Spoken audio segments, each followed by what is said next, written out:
प्रिय विद्यार्थियों, नमस्कार। मैं डॉक्टर विद्यानिधि आचार्य कक्षा 8 के लिए आज प्रथम पाठ, जैसा कि आप बोर्ड पर देख रहे होंगे, प्रथम पाठ सुभाषितानी लेकर आया। मैं कोशिश करूंगा कि हर पाठ आप तक, आपके घर तक पहुंचाऊं और आप उसे घर में पढ़ करके आनंदित हो सके, सुन सके, समझ सके और मुझे फोन करके ये बता सके कि हाँ, मुझे पाठ क्लियर है और जो चीज क्लियर नहीं है उसे मैं ऑनलाइन के द्वारा भी क्लियर कराऊंगा। तो अब मैं पाठ शुरू करता हूँ और पाठ का नाम, जैसे कि आपको पता है, सुभाषितानी। और सुभाषितानी में श्लोक दिए हुए हैं और आप उस श्लोक को किताब से पढ़ सकते हैं, देख सकते हैं। और अब मैं उसको यहाँ पर अर्थ सहित बता रहा हूँ।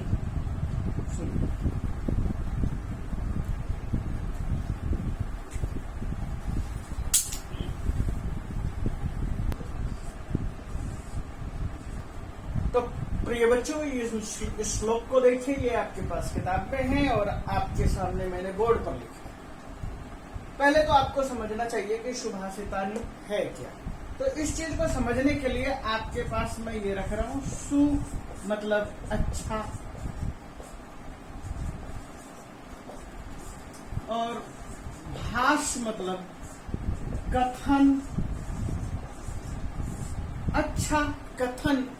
और यहाँ पर इन दोनों को मिला देंगे, हो जाएगा सुभाष।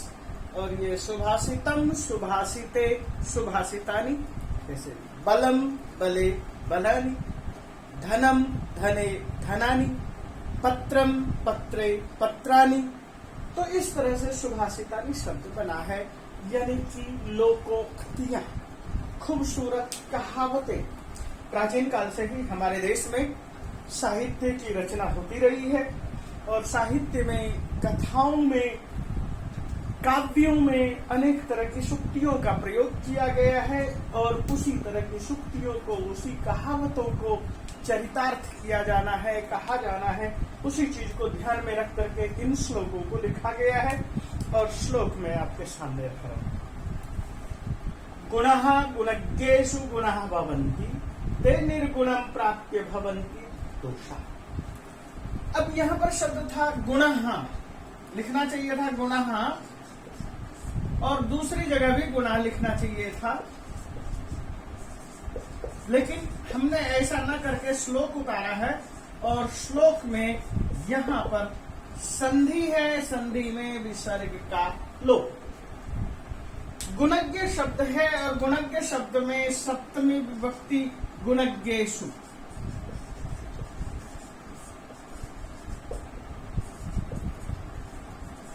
तो अब इसका अर्थ क्या है? गुणज्ञेषु, गुणज्ञेषु जिनके अंदर गुण की मात्रा बहुत ज्यादा है। गुण जानने, गुणज्ञ, गुणों को जानने वाले।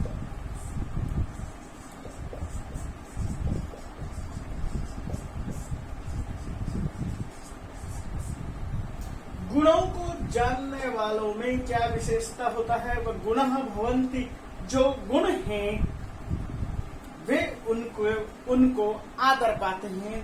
तात्पर्य यह है कि गुणज्ञ लोग गुणों का, यानी कि अच्छे स्वभाव वाले का, अच्छे गुणों को बहुत ज्यादा मान्यता देते हैं, अपने साथ रखते हैं और अच्छे गुण वालों के साथ दोस्ती की बात करते हैं। कारण क्या है कि जो गुण होने के बाद भी यदि निर्गुण आदमी होगा, एक तो गुणज्ञ है, गुण को जानने वाला है, और एक निर्गुण है, यानी कि जो गुण को नहीं जान रहा है, तो इन दोनों में गुण रहित।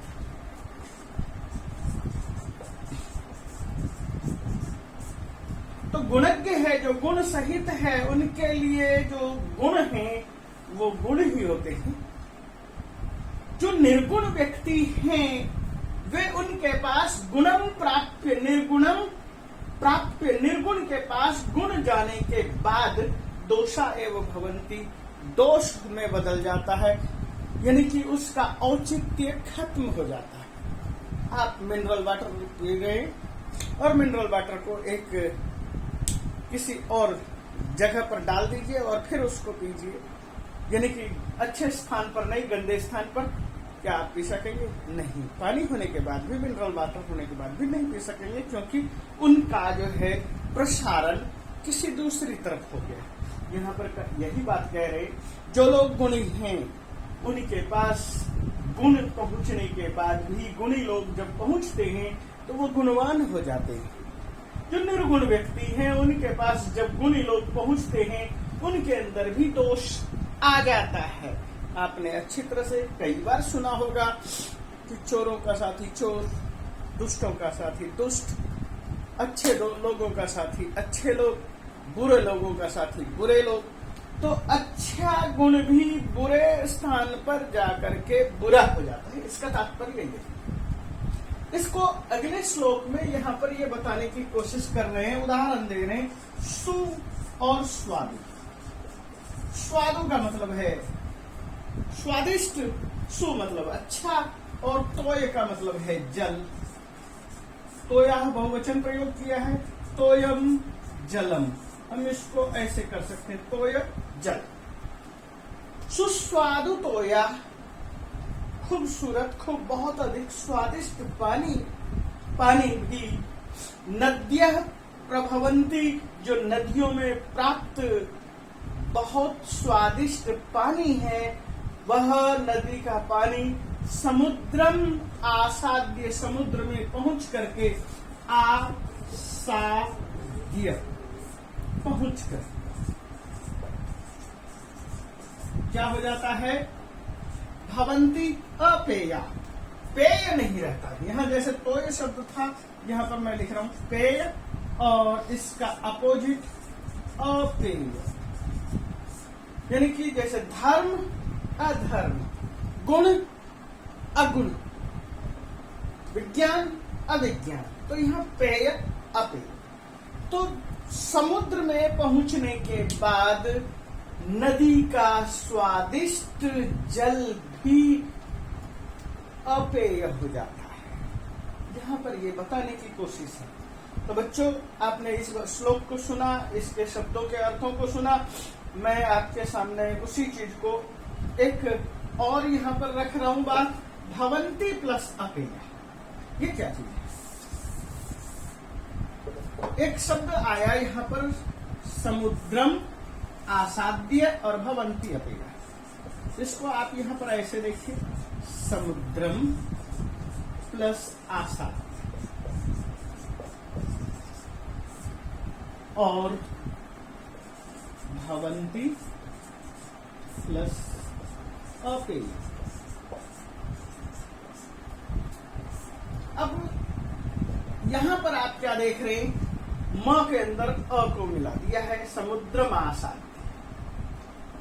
इसमें कोई दिक्कत नहीं होनी चाहिए। लेकिन यहाँ भवंती है और अपेया है, तो यहाँ पर एक संधि है, जिस संधि को हम कहते हैं यण संधि। यण संधि में क्या हुआ है? ई के बदले में य, ई के स्थान पर य, बाकी अपेया ऐसे ही मिला दिया है। क्या इस तरह के और भी उदाहरण हो सकते हैं? वे उदाहरण है जैसे कि आप सरल सरल उदाहरण देख सकते हैं, अति प्लस आचार, प्रति प्लस उत्तर। तो इस तरह के जो शब्द हैं, अति प्लस आचार अत्याचार, ठीक उसी तरह से भवंती अपेया, भवंती अपेया। तो इस पाठ में, इस श्लोक में जो चीजें थी क्लियर, तो वो मैंने आपके सामने रखी।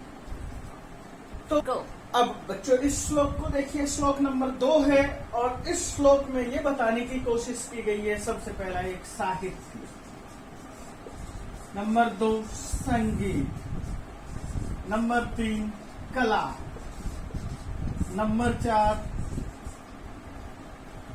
साहित्य, संगीत और कला। ये 3 चीजें, साहित्य, संगीत और कला। जिसके पास साहित्य नहीं है, ये विहीन शब्द हम यहाँ पर ले लेते हैं। अब इसका अर्थ ऐसे, साहित्य विहीन, संगीत विहीन, कला विहीन। और विहीन का मतलब क्या? रहित। यानी साहित्य से रहित। साहित्य क्या चीज है? जिन चीजों से सबका हित होता है उसे साहित्य कहते हैं। हितेन सहितम साहित्यम। आपने अनेक तरह की किताबों में कहानियां पढ़ी हैं। वे कहानियां क्या करती है? आपका हित करती है, आपका भला। संगीत, आप बहुत अधिक संगीत सुनते हैं, चाहे वह अन्नू मलिक का संगीत है, A.R. रहमान का संगीत है, या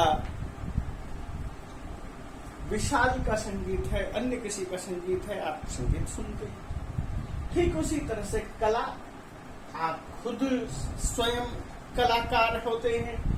अनेक तरह के शिल्प माध्यम से आप देखेंगे दिल्ली हट में, सूरज कुंड मेला में, कि बहुत सारी चीजें बांस से, पत्तियों से, लकड़ियों से बनाया हुआ खूबसूरत खूबसूरत सामान होता है।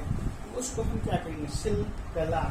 तो जिसके अंदर साहित्य नहीं है, जिसके अंदर संगीत की भी रुचि नहीं है, जिसके अंदर कला की भी रुचि नहीं है, उसको आप किस नजर से देखेंगे?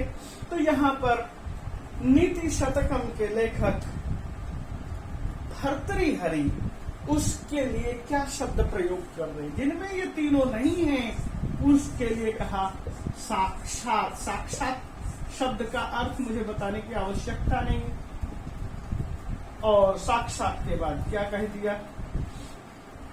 साक्षात पशु।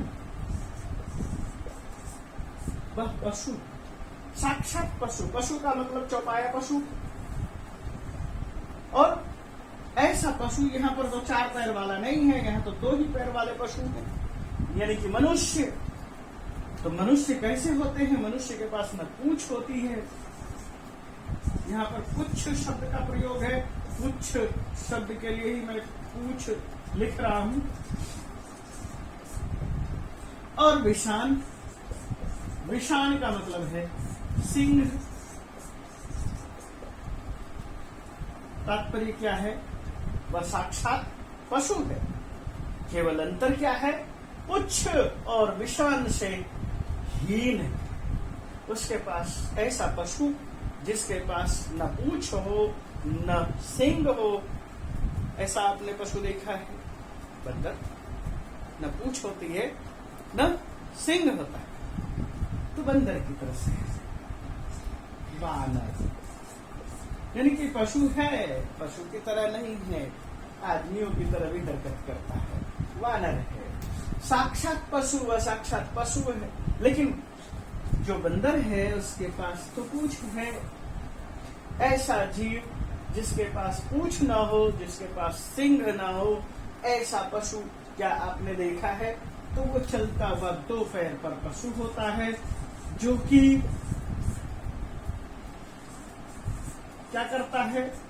पशु है, न सिंग है न पूंछ, लेकिन वह पशु है। क्यों पशु है? आप इसको ऐसा देखिए, पश्यति इति पशु।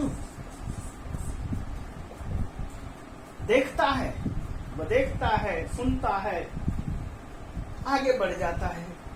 वह विचार नहीं करता, मनन नहीं करता, विचार हीन है, इसलिए वह साक्षात पशु है। साहित्य में विचार की आवश्यकता होती है, संगीत में विचार की आवश्यकता होती है, कला में विचार की आवश्यकता होती है। और यहाँ पर वह जो साक्षात पशु चलता हुआ आदमी दिखाई देता है, जिसके पास जिसको बिना पूंछ का और बिना सींग का कहा गया साक्षात पशु कहा गया।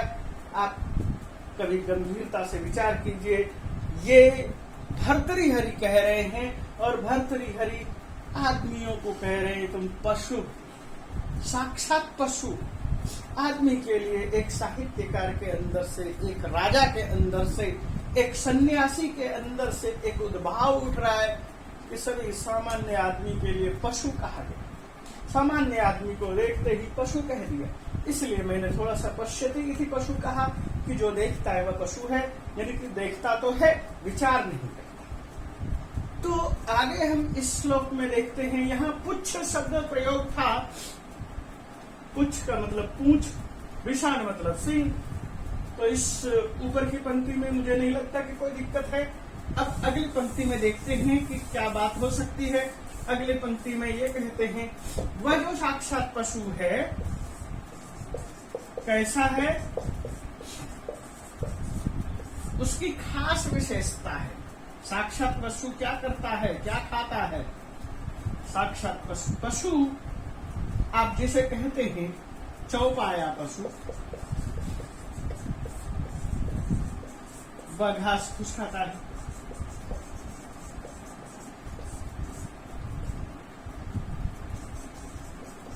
और जिसके लिए भर्तृहरि ने साक्षात पशु कहा, वो क्या खाता है?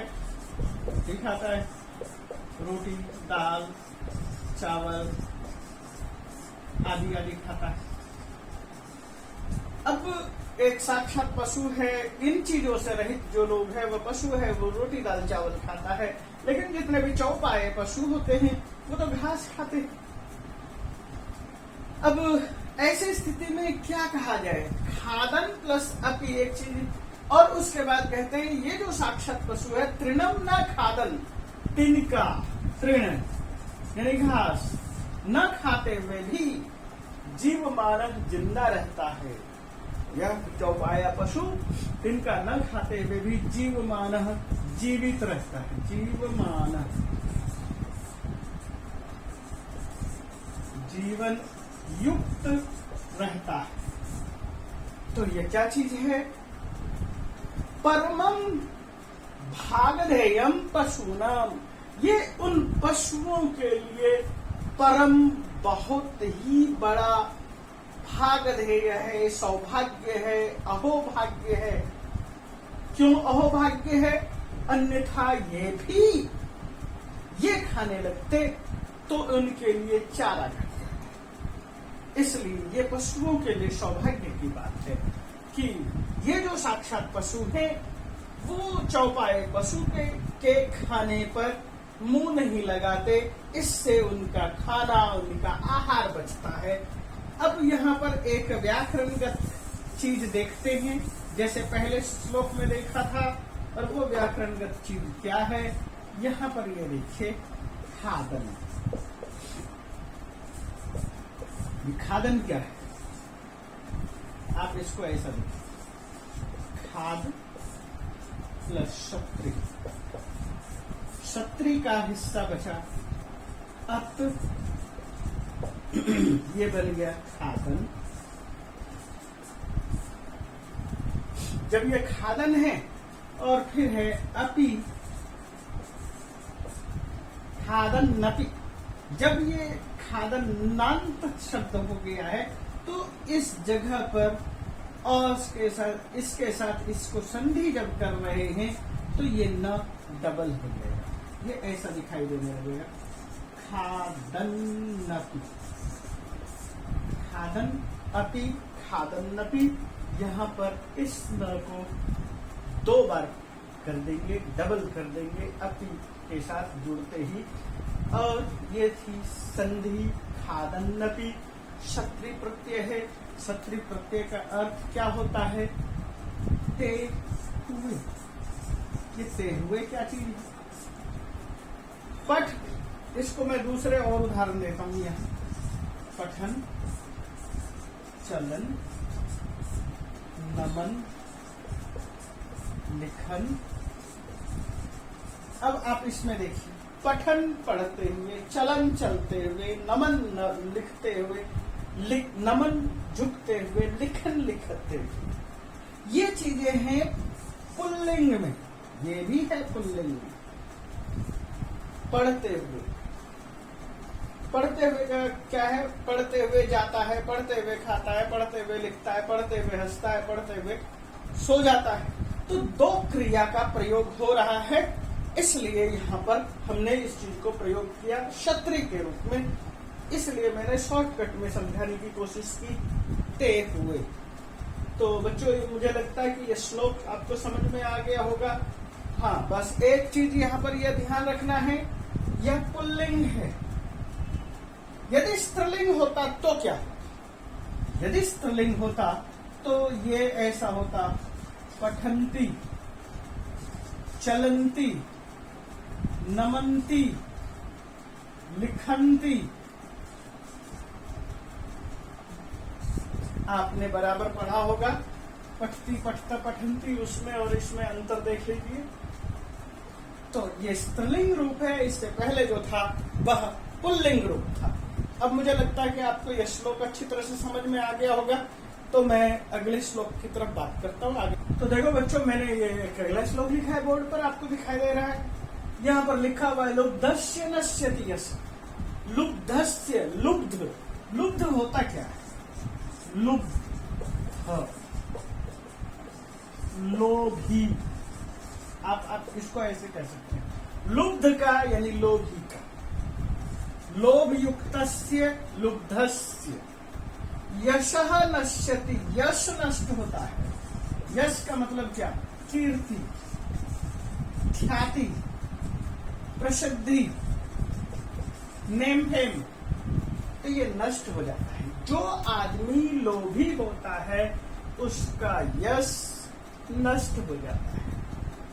जो आदमी पिशुन होता है, पिशुन क्या होता है? पिशुन का मतलब है चुगलखोर।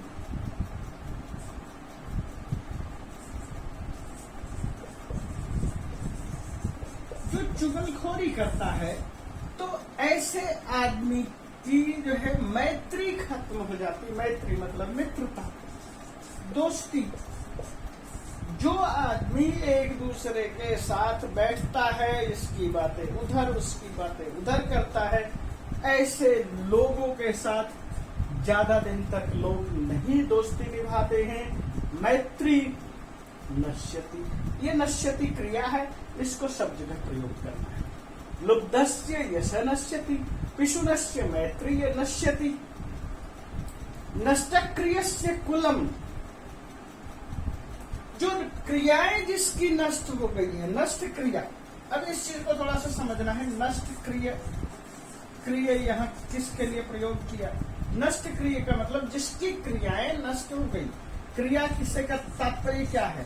खाता, पीता, उठता, बैठता, चलता, सब कुछ होता है, फिर भी उनकी क्रिया कहीं किस वजह से नष्ट हुई, या क्या कहना है नष्ट क्रिया? यहाँ पर ये कहना है सुबह उठना,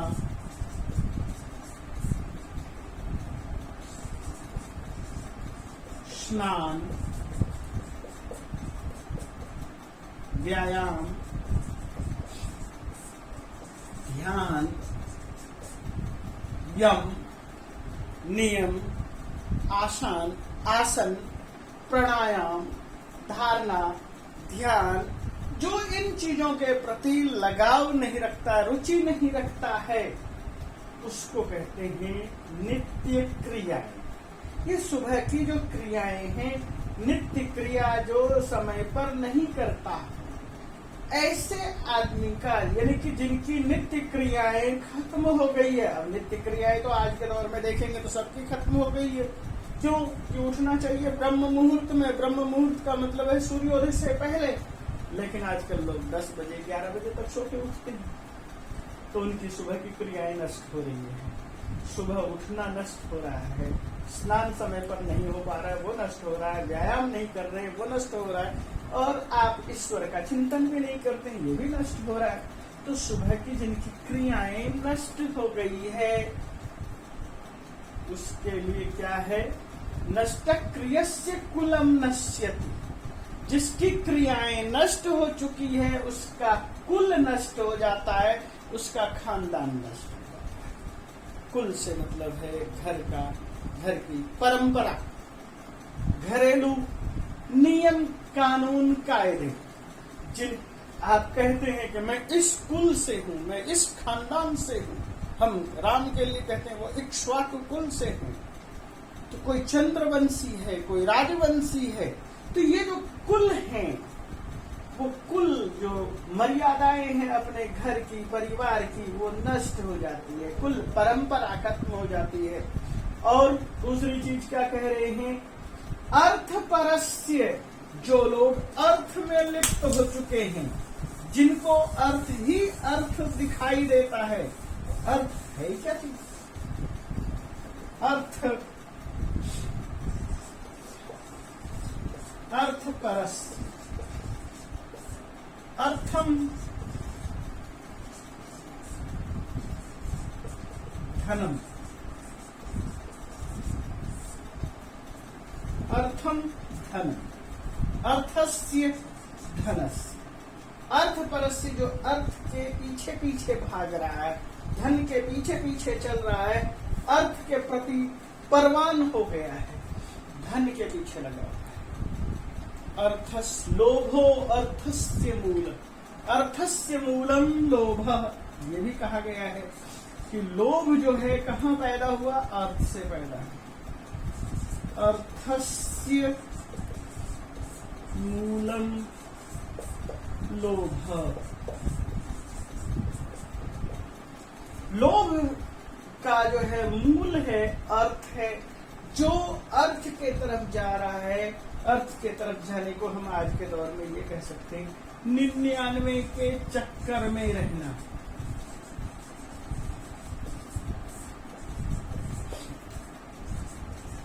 बहुत सारे लोग आप देखेंगे सुबह से शाम तक नोट कमाने के लिए भाग रहे हैं, दौड़ रहे हैं 99 के चक्कर में, कभी कहीं है कभी कहीं है, और बहुत सारे लोग एक दूसरे को लूट रहे हैं। 2-3 दिन पहले की सूचना है कि एक वकील था और उसने जो है बहुत सारा पैसा ठग लिया, लूट लिया, अपनी वकालत दिखा करके बिल्डरों से, और पैसे रखे कहाँ, ग्रेटर नोएडा के फ्लैट में, और कितना था 40 किलो सोना और 6 करोड़ रुपए। लेकिन हुआ क्या, वो सब नष्ट हो गया। वो कैसे प्राप्त किया, लोभ से प्राप्त किया, लोभ उसका मूल था, और उसने धन को के तरफ वो भागता रहा। तो ऐसे आदमी का क्या नष्ट होता है, धर्म, अर्थ परस्य धर्म नश्यति, जो अर्थ पर है, जो अर्थ के लिए दौड़ रहा है, उसका धर्म नष्ट होता है। तो धर्म क्या, इसको भी थोड़ा सा जान लेते हैं। यहाँ धर्म, आप धर्म से तात्पर्य हिंदू, मुस्लिम, सिख, ईसाई, पारसी आदि न ले। धर्म का तात्पर्य ये बिल्कुल भी नहीं है, क्योंकि इन शब्दों का नामो निशान नहीं था जिस जमाने में इस श्लोक की रचना नीति शतककार ने की। तो नीति शतककार क्या कहना चाहते हैं, धर्म नष्ट होता है। तो धर्म शब्द की मैं यहाँ पर यही व्याख्या कर रहा हूँ कि धर्म किसका नष्ट हुआ। तो धर्म है क्या, तो हिंदू, मुस्लिम, सिख, ईसाई, पारसी, जैन, बौद्ध, ये सारे धर्म नहीं हैं, ये सारे पंथ हैं, रास्ते हैं, मत हैं, मतांतर हैं, ये धर्म नहीं है। इसी चीज को इंग्लिश में रिलीजन कहा गया है, और रिलीजन का अर्थ हम पर, हमारे यहाँ जो प्रचलित धर्म शब्द था उसी पर जबरदस्ती थोप। धर्म जिसे हम धारण करते हैं, ऐसा महर्षि व्यास कहते, धारणा तो धर्म इत्याहु। और मनु ये कहते हैं, धृति क्षमा दमोस्तेयम शौचम इंद्रिय निग्रह धीर विद्या सत्यम क्रोधो दशकम धर्म लक्षण। तो धर्म के लक्षण वहां पर ये कहे गए हैं 10 चीजें। तो 10 धर्म के लक्षण में वो चीजें आ रही हैं, बल्कि ये चीजें नहीं आती, ये शब्द हमारे लिए नहीं है। ये धर्म वहाँ अर्थ परस्य धर्म, यहाँ से इसका कोई संबंध नहीं है। तो आगे देखते हैं क्या है श्लोक का टुकड़ा। विद्याफलम नश्यति, विद्याफलम व्यसनिनः नश्यति। जो व्यसनी है, व्यसन करने वाले हैं, व्यसन का मतलब बुराई के प्रति, बुराई में डूबा हुआ। जो व्यक्ति बुराई में डूबा हुआ है, व्यसनम, और व्यसन शब्द से ही बनाया व्यसनी, और व्यसनी का रूप चलाया, जैसे कर्मी कर्मिणौ कर्मिणः, ब्रह्मचारी ब्रह्मचारिणौ ब्रह्मचारिणः, कर्मचारी कर्मचारिणौ कर्मचारिणः, व्यसनी व्यसनिनौ व्यसनिनः। तो व्यसनियों के यहाँ षष्ठी विभक्ति एक वचन है, विद्याफलम नश्यति। जो पढ़ाई लिखाई से उत्पन्न होने वाला फल है वह नष्ट हो जाता है। आप बुरे काम में लगे हुए हैं और अचानक आप पुलिस के हत्थे चढ़ जाते हैं, आपकी पढ़ाई लिखाई का सत्यानाश। और एक चीज क्या कहना चाहते हैं, कृपणस्य सौख्यम। जो कृपण लोग होते हैं, कृपण का मतलब होता है कंजूस। जो कंजूस लोग होते हैं उनका सौख्य, उनकी सुखस्य भावम सौख्यम, सुख का भाव सौख्य, यानी सुख उसका नष्ट हो जाता है। और ये तो हम सबके लिए बोल ही रहे थे, एक लोभी के लिए, एक पिशुन के लिए, एक नष्ट क्रियाएं जिनकी है उनके लिए, एक अर्थ पर है उनके लिए, एक व्यसन। तो हम यहाँ पर इस श्लोक को हम कितने अर्थ में देखते हैं, किन लोगों के लिए देखते हैं। पहले तो नंबर 1 लुब्ध, नंबर 2 पिशुन,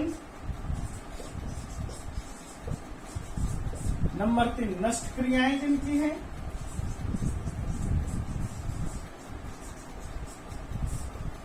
नंबर 4 अर्थ पर,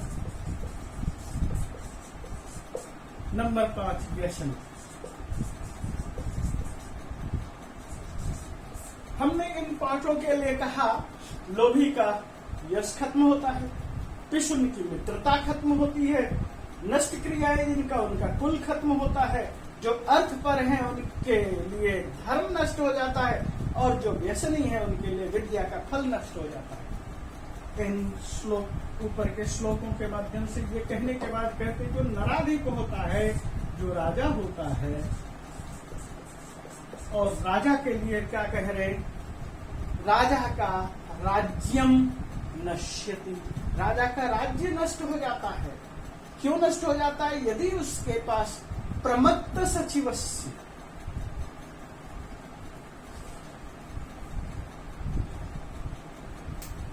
जो प्रमत्त सचिव हैं, प्रमत्त सचिव का, और प्रमत्त का मतलब क्या हुआ, मत प्रमत्त, मद में डूबा हुआ, मद से डूबा हुआ का मतलब, मद का मतलब होता है अहंकार, और मद का अर्थ है नशीला चीज। तो जो इन चीजों में, इन व्यसनों में डूबा हुआ है, ऐसे सचिव का राज्य नष्ट हो जाता है, ऐसे नराधिप का राज्य नष्ट हो जाता है। यहाँ पर अब 6 और 7 में हम क्या कहेंगे कि सचिव और राजा। तो एक श्लोक के माध्यम से 7 चीजों को, 7 व्यक्तियों को आगाह किया जा रहा है, और क्रिया केवल एकमात्र है, नश्यति। नश्यति का मतलब नष्ट हो जाता है। प्रमत्त, प्रमादी, आलसी, निकम्मे की वजह से, निकम्मापन की वजह से सचिव का, जो मंत्री परिषद है, उनका अस्तित्व नष्ट हो जाता है, राजा का राज्य नष्ट हो जाता है। तो इस तरह से हमने इस श्लोक के माध्यम से कुछ देखा, और इस श्लोक को मैं आगे बढ़ा रहा हूं। तो बच्चों इस श्लोक को देखिए, श्लोक नंबर 4 है, पित्वा रसम तु कटुकम मधुरम समानम माधुर्यमेव जनयेन मधुमक्षिकासौ। अब यहाँ पर हम क्या करते हैं, सबसे पहले क्रिया ढूंढ लेते हैं, कर्ता ढूंढते हैं। एक सर्वनाम है असौ, असौ का अर्थ होता है वह, और मधुमक्षिका,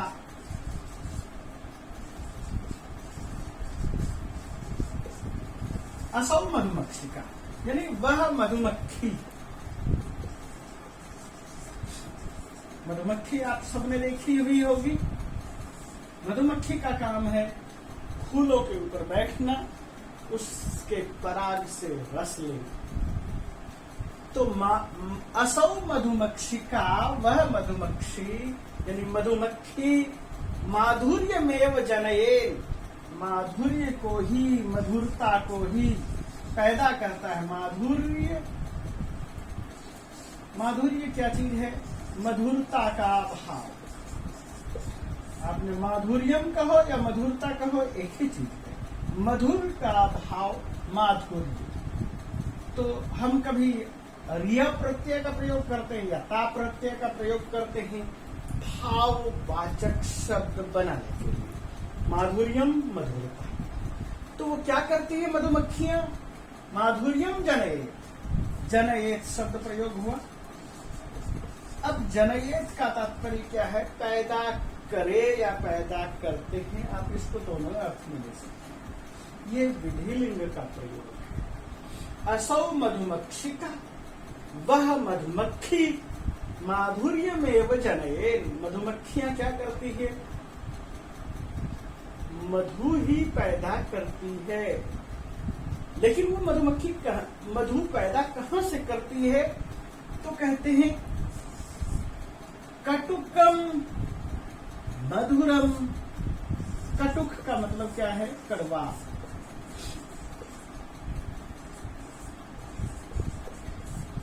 मधुरम, मीठा।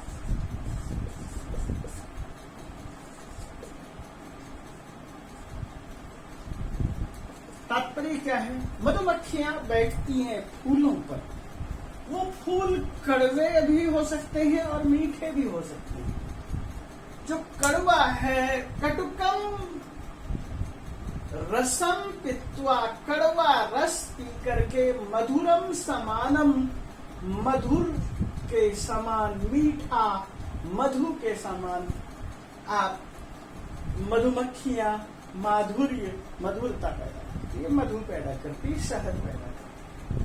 तो मधुमक्खियां अनेक तरह के फूलों पर जाकर बैठती है और उस कड़वे फल से भी मधुर निकाल करके, मधु निकाल करके शहद तैयार करती है। ठीक इसी तरह से जो संत है, संत है, तथैव जो सज्जन लोग हैं, ठीक उसी प्रकार से सज्जन क्या कर रहे हैं? तथैव, तथा जोड़ एव, तथैव यहाँ संधि है और ये संधि भी हम साथ के साथ यहीं पर देख लेते हैं। तथा प्लस एव, वृद्धि संधि। तो संत लोग सम सज्जन दुर्जनानाम, सज्जन और दुर्जन दोनों लोगों के पास बैठ करके, सज्जनानाम संगम और दुर्जनानाम संगम, जैसे कटुकम मधुरम, दोनों से समान रस लेकर के और मधु पैदा करता। ठीक उसी तरह से संत भी है, सज्जनों के साथ और दुर्जनों के साथ बैठ करके उनके वचनों को श्रुत्वा, वचः ये षष्ठी विभक्ति एक वचन है। वचनों को श्रुत्वा सुनकर, मधुर सुक्तम रसम सृजंती, तो वो क्या करता है? मधुर सुक्त रूपी रस, मधुर रस के समान सुक्तियां तैयार करता है। सुक्तम, सुक्तम, सुक्तम, सुक्त रसम यानी मधुर सुक्त रसम, ऐसी सुक्ति, रसदायी सुक्ति तैयार करता है।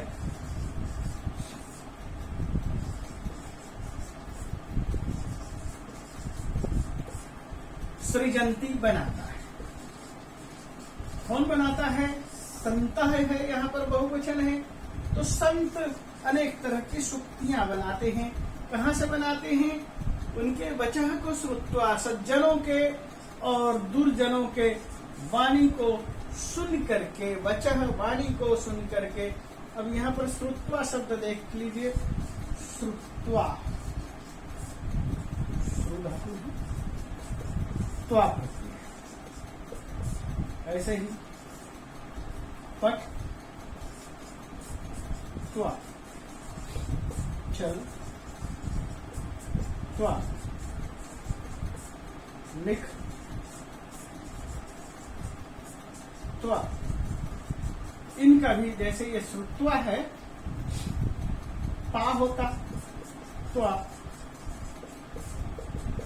पीत्वा श्रुत्वा पठित्वा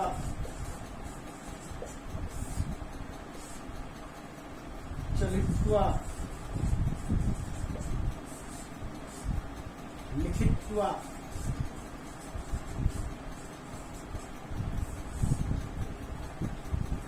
तो यहां पर मैंने लिखा कि जैसे यहाँ पर एक शब्द था पित्वा और एक शब्द था श्रुत्वा, इन दोनों जगह पर ये प्रत्यय त्वा प्रत्यय का प्रयोग है और त्वा प्रत्यय से पित्वा और श्रुत्वा बना है। ठीक उसी तरह से हम सेठ धातु से, ये अनिट धातु है, अनिट,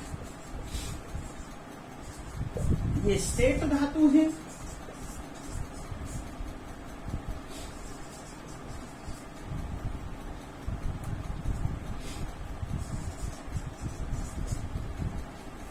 तो जो अनिट धातु है उसके साथ हमने त्वा प्रत्यय लगाया और पित्वा श्रुत्वा लिख दिया।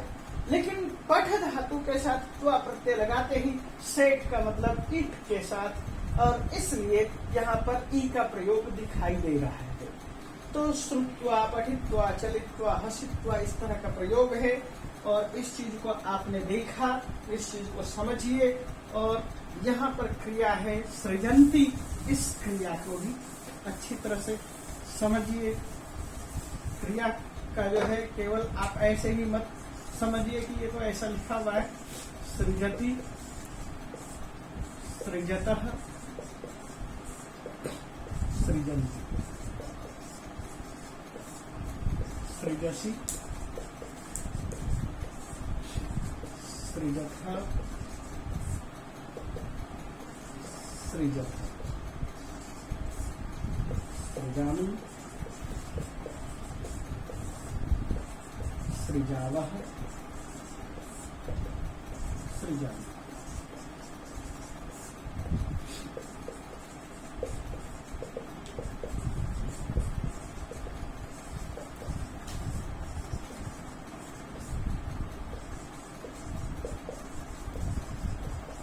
लट लकार है, वर्तमान काल है। आपको यदि ऐसा लगता है सृजंती आपने पहली बार सुना है तो आप याद कीजिए रामायण महाभारत को, यदा यदा हि धर्मस्य ग्लानिर्भवति भारत अभ्युत्थानम अधर्मस्य तदात्मानं सृजाम्यहम्, सृजामि अहम्।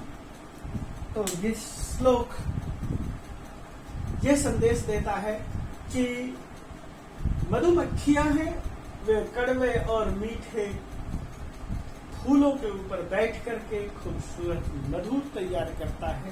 ठीक उसी तरह से जो सज्जन लोग हैं, संत लोग हैं, सज्जनों और दुर्जनों दोनों के वाणियों को सुन करके सुक्तियां तैयार करते हैं। तो इस श्लोक को मैं यहाँ पर, इस श्लोक को यहाँ पर मैंने पूरा किया। अब इस श्लोक के आगे को हम देखते हैं। 2 श्लोक इस पाठ के अंदर और है, तो उसको भी कम। तो बच्चों अब इस श्लोक को देखो, ये श्लोक नंबर 5 है। आपको दिखाई दे रहा है महताम प्रकृति सैव, महान आदमियों की जो प्रकृति होती है, उसका जो स्वभाव होता है, सैव वैसा ही होता है। स प्लस एव सैव, याद रखिए।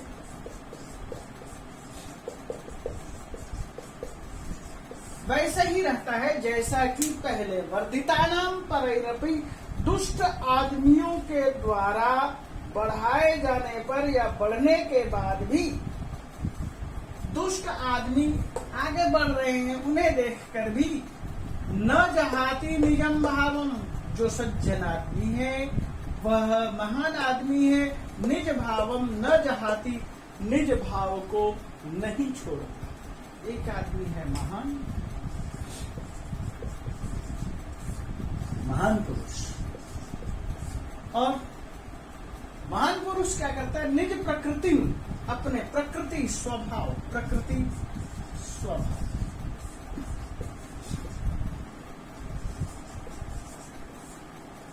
तो जो प्रकृति महान आदमी होते हैं प्रकृति को नहीं छोड़ता, न जहाती निजम भावम, अपने निज भाव को नहीं छोड़ता, और अपनी प्रकृति को, अपने स्वभाव को भी नहीं छोड़ता। वर्धिता नाम बढ़ाए जाने पर, परैरपि दूसरों के द्वारा, जो दुष्ट पुरुष होते हैं, पर का मतलब होता है हमेशा दूसरा, और दूसरा का मतलब है दुष्ट, अपर, अन्य, इस तरह के अर्थ में प्रयोग होता है। तो दूसरों के द्वारा, परायों के द्वारा भी जब बढ़ाए जाने के बाद भी यदि कुछ लोग ये सोच के चलें कि ये सज्जन आदमी है और हम इनको कुछ नोट पानी दे करके उसको आगे बढ़ा देते हैं, तो आप ऐसा मत सोचिए कि उनको अचानक मिला हुआ नोट उसके पास रहेगा, बल्कि वो हो सकता है कि किसी गरीब को, किसी मजदूर को, किसी मंदिर में वो आपके द्वारा दिया हुआ धन वहां पहुंचा, यानी कि वह अपने पास नहीं रखता। निजम भावम न जहाती, अपना निज स्वभाव। निज स्वभाव क्या चीज होती है? सरलता। सरलता ही सबसे बड़ा स्वभाव है, निज स्वभाव है। सरलता से जब हम आगे बढ़ते हैं, जटिलता की तरफ चले जाते हैं, इसलिए कहा गया है, अनेक संतों ने कहा है, बालक बनो।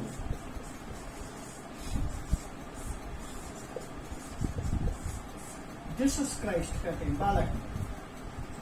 तो सरल होना, बालक बनने का मतलब क्या? बालक का चित्त सरल होता है, स्वभाव सरल होता है। तो जिनका स्वभाव सरल होता है वो महान पुरुष होता है, और महान पुरुष दूसरों के द्वारा बढ़ाए जाने के बाद भी वह बढ़ने की इच्छा नहीं रखता है। और क्या होता है उसके साथ? वह अपने स्वभाव को नहीं छोड़ता है। जैसे संख्याओं में 9, संख्यासु संख्या, संख्या आप सबको मालूम है, 1 2 3 4 5 6 7 8 9, ये संख्या है। अब आप ये देखिए, संख्याओं में लाकृति, लाकृति का क्या मतलब है? ल का आकार, ये ल वाला जो आकार है, लाकृति। आप देखिए, यहां से गिनते हुए चलिए। हमारे मूल स्वर है 1 2 3 4, उसके दीर्घ स्वर है 1 2 3 4, 4 4 8, और उसके बाद गिन रही 1 2 3 4 5 6 7 8 9। तो संख्याओं में लाकृति, संख्याओं में जो 9वें नंबर पर वर्ण आ रहा है वह वर्ण है 9। और 9 अपने स्वभाव को कभी नहीं छोड़ता। उसको आप इस तरह से देखिए, 9 कैसे अपने स्वभाव को नहीं छोड़ता। आप 9 के टेबल को एक बार याद करेंगे।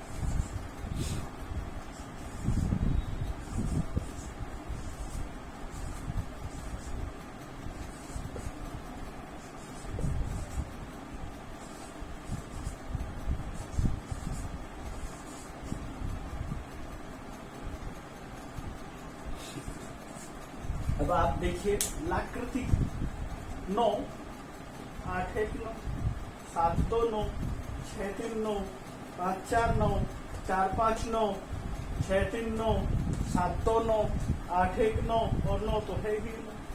तो 9 ने अपने आकार को नहीं बदला। 9 स्वभाव सरल है, लेकिन 9 और 9 के चक्कर में जब पड़ता है वह स्वभाव जटिल।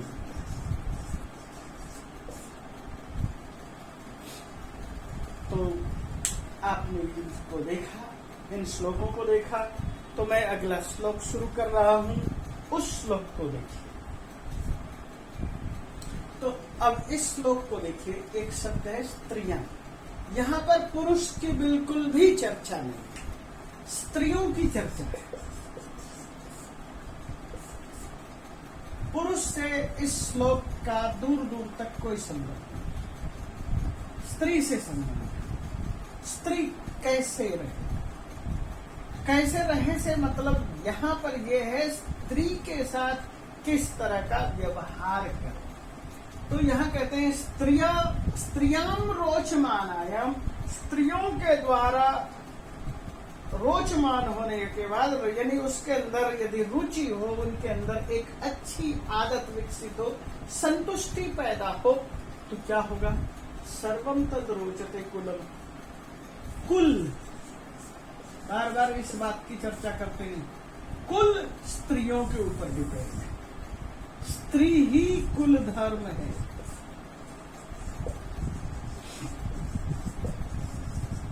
यानी कि यदि आपका खानदान है तो उसके पीछे उस खानदान को वहन करने वाला, ढोने वाला वहां की स्त्रियां हैं। तो स्त्री खानदान को आगे बढ़ाती है, ले जाती है। तो इसलिए जो जिनके कंधे पर यह चीज है, स्त्री है, उसके कंधे पर है खानदान। तो आपको खानदान बढ़िया बनाना है, तो आप क्या करेंगे? स्त्रियों के साथ मारपीट? बिल्कुल नहीं। आपको खानदान बढ़िया बनाना है तो फिर मारपीट बंद कीजिए। तो स्त्रियाम रोचमानायाम, स्त्रियों के संतुष्ट होने पर, स्त्रियां जब अच्छी लगने लगती हैं, रोचमानायाम, उसके अनुसार सारे काम शुरू हो जाते हैं। सर्वम तद रोचते कुलम, तो सारा का सारा कुल, सारा का सारा खानदान रुचिपूर्ण हो जाता है। रोचते यानी रुचि लायक होता है। जैसे आपसे कहूं कि आपकी रुचिकर चीज, यानी आपको अच्छी क्या लगती है, तो रोचते, रुचि लगना, अच्छा लगना।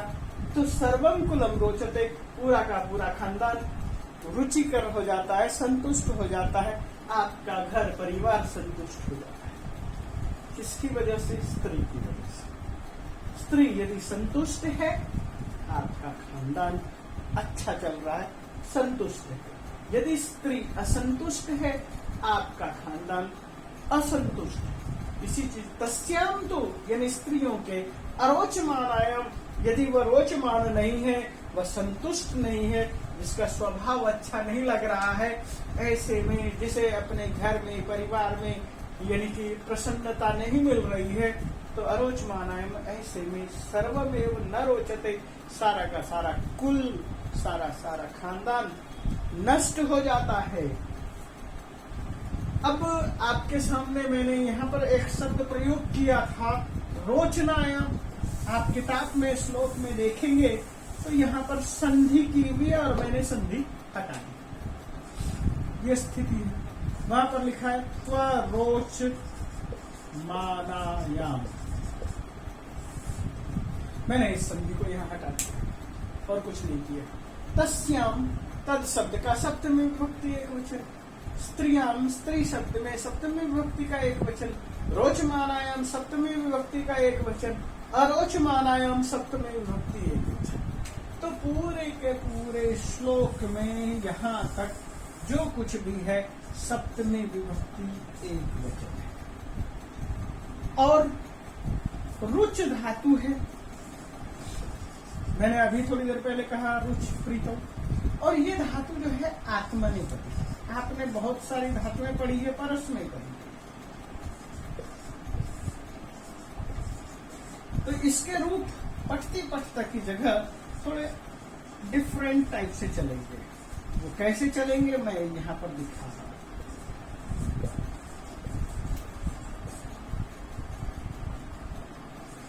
रोचते, रोचेते, रोचते, रोचसे, रोचेथे, रोचभ्ये, रोचे, रोचावहे, रोचामहे।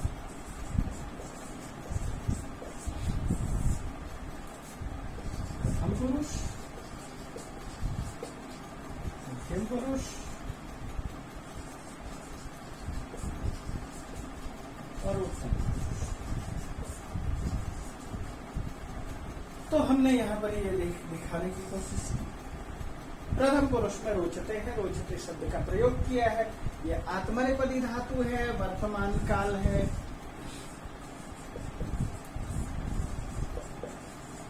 लट लकार,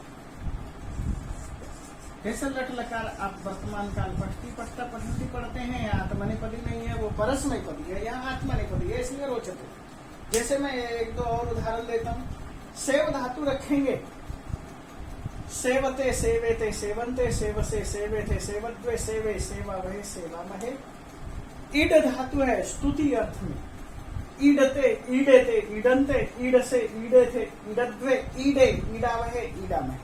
तो इस तरह से दो तरह की धातु है, एक परस्मैपदी धातु है, एक आत्मनेपदी धातु है, और कुछ धातु ऐसे भी हैं जो उभयपदी कहें।